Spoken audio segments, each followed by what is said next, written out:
Mark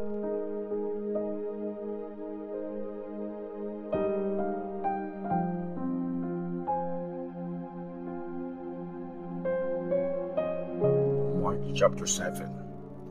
Ang mga tradisyon ng mga ancestors. Isang araw, pinuntahan si Jesus ng mga Pharisees at mga teachers ng law na galing sa Jerusalem. Napansin nilang kumakain ng mga disciples ni Jesus nang hindi naghuhugas ng kamay ayon sa gusto ng mga Pharisees na gawin ng mga tao.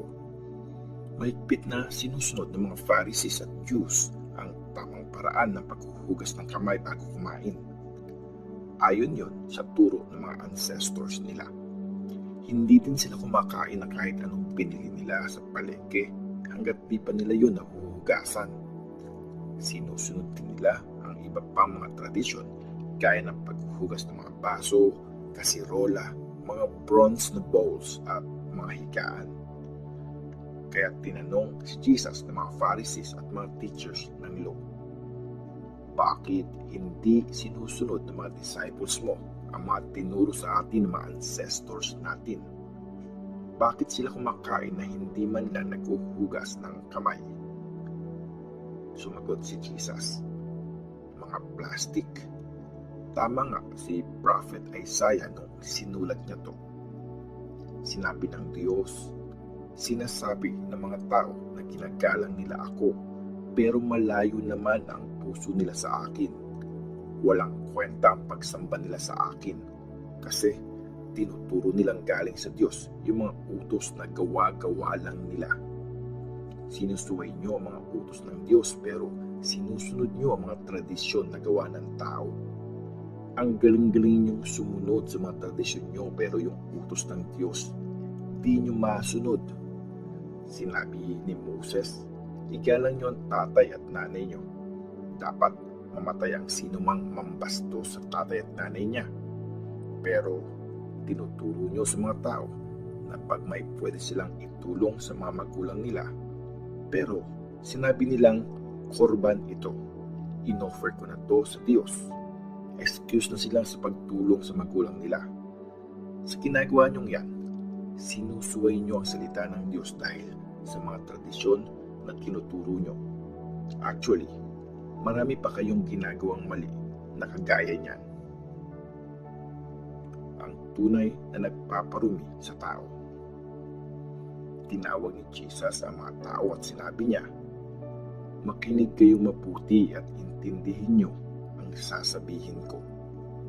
Hindi kayo nadudumihan ng mga bagay na pumapasok sa katawan niyo. Nagiging madumi kayo dahil sa mga bagay na lumalabas galing sa inyo. Makinig ang may pandinig. Iniwan ni Jesus at ng mga disciples ang mga tao at pumasok sa loob ng bahay. Tinanong siya doon ng mga disciples kung anong ibig sabihin ng parable na sinabi niya sa mga tao. Sabi ni Jesus, di niyo pa din ba ako naiintindihan? Ganito yon, hindi nakakarumi ang mga bagay na pumapasok sa isang tao dahil dumidiretso lang ang pagkain sa tiyan at lumalabas din sa katawan. Hindi yun napupunta sa puso. Ang ibig sabihin ni Jesus ay pwedeng kainin ang lahat ng pagkain. Sabi pa niya, ang mga bagay na galing sa puso nyo ang nagpaparumi sa inyo dahil sa puso nyo nanggagaling ang mga masamang pag-iisip, pagiging immoral, pagnanakaw, pagpatay ng tao, pangangaliwa, pagiging sakim, paggawa ng masama, pandaraya, kalaswaan, pagkainggit, paninirang puri, kayabangan, at kalokohan. Lahat ng mga masasamang bagay na ito ay galing sa puso at nakakarumi sa tao. Pinagaling ang anak ng babaeng Gentile. Umalis si Jesus at pumunta sa bayan na malapit sa Tyre. Nag-stay siya sa isang bahay at ayaw niyang malaman ng mga tao na nandun siya. Pero nalaman pa rin nila.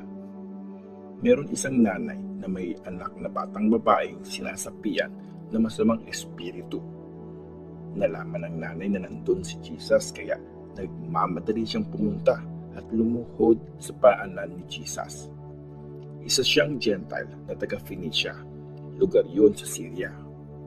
Nagmakaawa siya kay Jesus na palayasin ang masamang espiritong sumapi sa anak niya. Sabi ni Jesus, hayaan mo nang makakain ang mga bata.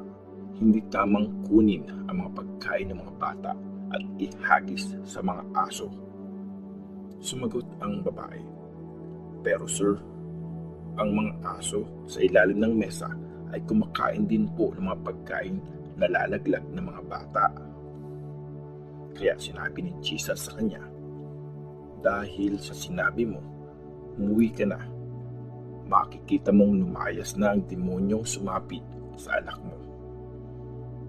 Umuwi ang nanay at inabutan ng anak niyang nakahiga sa kama. Wala na nga ang demonyong sumapi dito. Pinagaling ang lalaking bingi at pipi. Umalis si Jesus galing sa Tyre. Duman siya sa Sidon at sa bayan ng Decapolis papuntang Lake Galilee. Dinala ng ilang tao kay Jesus ang isang lalaking bingi at nahihirapang magsalita. Nagmakaawa sila kay Jesus na paggalingin ang lalaki. Inilayo muna ni Jesus ang lalaki sa maraming tao. Nilagay ni Jesus ang daliri niya sa mga tenga ng lalaki. Dumura siya at pinahid ito sa dila ng lalaki. Tapos, tumingala si Jesus sa langit, huminga ng malalim, saka sinabi sa lalaking, Ephphatha. Ibig sabihin, bumukas ka. Nakarinig agad ang lalaki at nakapagsalita na siya ng maayos. Pinagbawalan ni Jesus ang mga taong ikwento kahit kanino ang nangyari. Pero habang lalo silang pinagbabawalan, lalo pa nilang pinagsasabi ito sa iba. Bumilib naman ang mga nakarinig ng kwento. Ang sabi nila, wow, ang galing-galing talaga niya. Dahil sa kanya, nakakarinig na ang mga bingi at nakakapagsalita na ang mga pipi.